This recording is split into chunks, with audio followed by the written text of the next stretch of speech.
You've just been released on bond.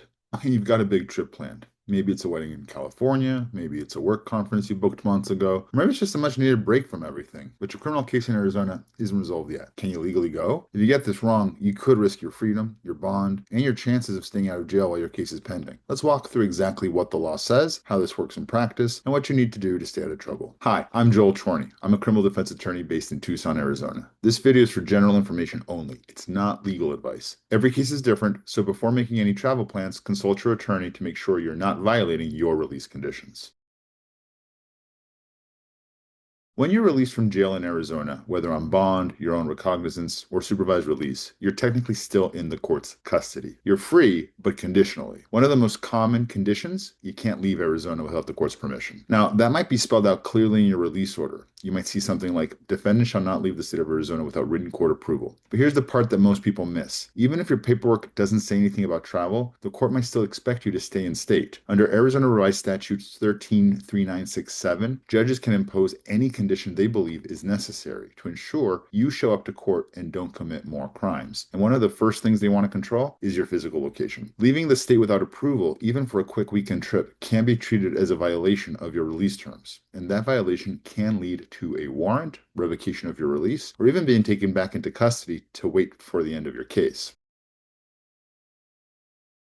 So why does the court care if you go to Vegas for a weekend? It all comes down to two things: flight risk and control. The court is responsible for making sure you show up to every hearing. If you leave the state and something happens, a missed flight, a medical emergency, a forgotten court date, they can't guarantee that you'll be back in time. And the judge doesn't want to hear, sorry, Your Honor, I was stuck in traffic outside Denver. For more serious cases, felonies, multiple charges, or any prior history of failure to appear, the court is even stricter. And it's not just about fleeing, it's about the court being able to enforce its power over you. If you're out of state and something goes wrong, getting you back becomes a lot more complicated. And here's something else people don't often think about. Violating bond conditions, even accidentally, can come back to haunt you at sentencing. If your case eventually results in a plea or a conviction, that travel violation may be mentioned when the court is deciding whether to trust you with probation or whether to impose a harsher sentence.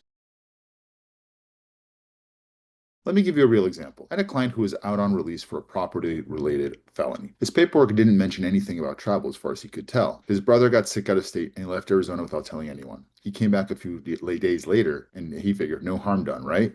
Wrong. The prosecutor found out and told the judge. The court issued a violation notice, and we had to argue to keep him from being taken back into custody. Even though the judge ultimately allowed him to stay out, they added conditions, electronic monitoring, weekly check-ins, and restrictions on where he could live. That short trip added months of stress, increased court oversight, and made the judge far less flexible the next time we needed something, all because he didn't check first. Now, here's the good news. You can travel while your case is pending if you go through the proper steps. And the process is pretty simple, although it's not automatic. Your attorney needs to file a motion to modify release conditions. That motion should include where you're going, why you need to travel, when you're leaving and returning, how it is you plan on getting there, how it is that pretrial services can expect to reach you while you're out of state, proof that it's a legitimate reason like a work letter, funeral notice, or flight itinerary, things like that. Sometimes the judge will approve it without a hearing, although more often than not, they will want to talk it through in court and make sure that you hear them tell you what is expected of you. Either way, do not leave Arizona until you have written approval from the judge. A verbal, it should be fine from your lawyer is not enough. Even approval from pretrial services is still not enough unless the court has already signed off on it too. Because sometimes when there's a lot of travel anticipated, the judge can rule that pretrial services can approve travel without having to involve the court any further. The bottom line is you want to get it in writing always. What about low-level misdemeanors? In some municipal courts or justice courts, if your release order says nothing about travel, you might be technically allowed to leave Arizona. But here's the trap. Even if travel isn't restricted, you're still required to attend court if expected. So if you miss a hearing because your plane got delayed or you didn't realize court was mandatory, you're still looking at a warrant. Also, if you're on pretrial services supervision, they might have their own travel rules. You may need both their approval and the court's. And yes, this applies even if your trip is only a few hours across the border into New Mexico or California. Out of state is out of state. The court doesn't care how far it is, just that it's outside of their jurisdiction.